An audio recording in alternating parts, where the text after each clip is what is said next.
ito yung Ecolume na LED, no? So, ano siya? Ilang watts pa? 16 watts siya.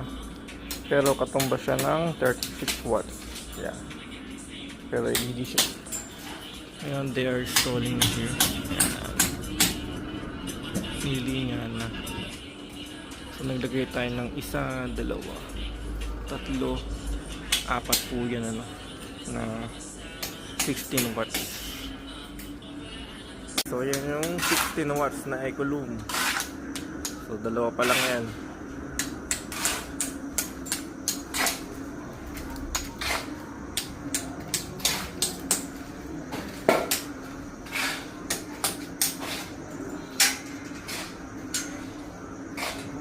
So, ito yung pinaka-brightest niya, no? So, 16 watts po ang isa niyan. So, bali 32 watts yung dalawa. Ito, hindi pa nakakabit yung dalawa. Ito, hindi pa siya nakatap. Pero ito parang liwanag niya.